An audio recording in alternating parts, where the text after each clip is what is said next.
Welcome to the channel. Sign up and leave your like so we can hit the goal of 700 subscribers and have more desire to bring more videos. Ronaldo, Main, Benzema, inside Saudi Pro League's stunning £500 million rise.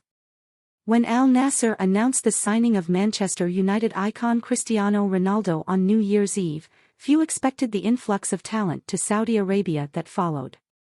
Ronaldo remains football royalty and his star status could only be eclipsed by Lionel Messi, but the Portuguese was hardly a sought-after man at the time.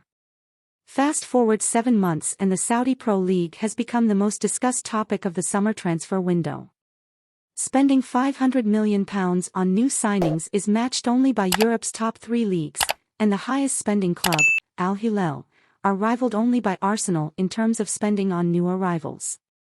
But who are the clubs making these signings, who are all the names that have moved into the new multi-million-dollar business hotbed, and where does this unprecedented level of spending leave them ahead of the new season? Newcastle owner involvement. The $500 million and counting spending spree is spearheaded by public investment funds, PIF, owners of Newcastle United, who have acquired a 75% stake in each of Saudi Arabia's top 4 clubs, Al Hilal, Al Nassr, Al Ahly and Al Ittihad. Together these 4 clubs have won 9 of the last 10 league titles. Then there is Al Ettifaq, which is in the process of being taken over by another state organization, allegedly Sabic, Saudi Basic Industries Company, and has also spent heavily this summer. Al Ittihad, as defending champions, have qualified to play in the FIFA Club World Cup in December, which will be held in their hometown of Jeddah.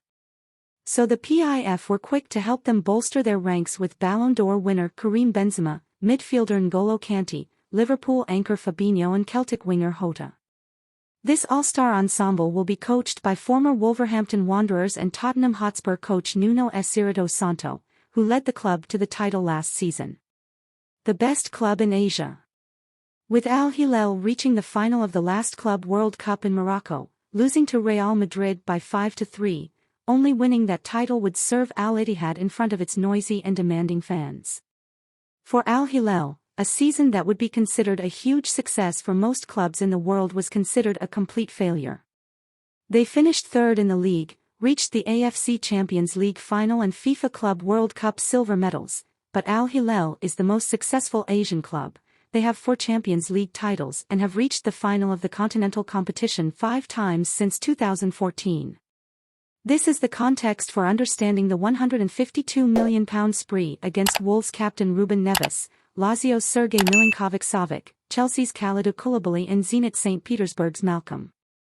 They are still in the market for a striker and a winger. Victor Osimhen, Alexander Mitrovic, Bernardo Silva and even Neymar and Kylian Mbappé have been approached in recent weeks.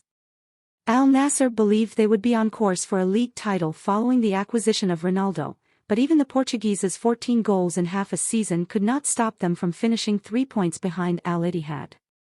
In comes Marcelo Brozovic and Seko Fofana to revamp his central midfield, Sadio Mane to share the attacking load with the aging Ronaldo and Alex Telles to provide the crosses for his former Manchester United teammate. 2 captains of Liverpool. Al Ahly, the most recent champions in 2015-16, suffered an incredibly poor campaign a few seasons ago, which led to their first-ever relegation. They bounced back the first time they asked and are on a mission to return to their traditional status as a national power. The names to help them fulfill that mission: Edouard Mendy, the best goalkeeper in the world in 2021, Roma's Roger Ibanez and former Leeds United fullback Ezcan Alioski in defense, Barcelona's Frank Kessie in the middle, pitch and the mouth-watering trio of Riyad Mahrez, Roberto Firmino and Alan Saint-Maximin in attack. Not bad for a team that just competed in the 2nd division. Outsiders are Steven Gerrard's Al Ettifaq. Not one of the country's big guns, but a historic club that in 1983-84 won the league title unbeaten before slipping to mid-table at the turn of the century, relegation and a few seasons out of the limelight. This season they will be captained by Jordan Henderson, with former Celtic players Jack Hendry and Moussa Dembélé at either end of the field.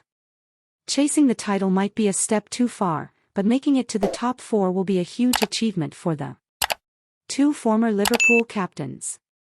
What comes next?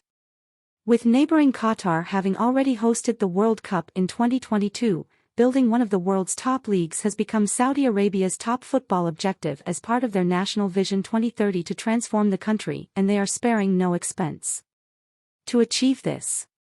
But whether 5 years from now the Saudi experiment will be seen as a success or will follow the path that the Chinese did a few years ago remains to be seen. Buying big, albeit often aging, players is a good place to start, as the MLS has shown in the past, but if the Saudi Pro League is to remain relevant a decade later, it will have to invest in sustainable development in other areas, including infrastructure, base and league marketing, to name a few. Hope you enjoyed the video. What did you think of the video? Subscribe to the channel and leave your opinion in the comments.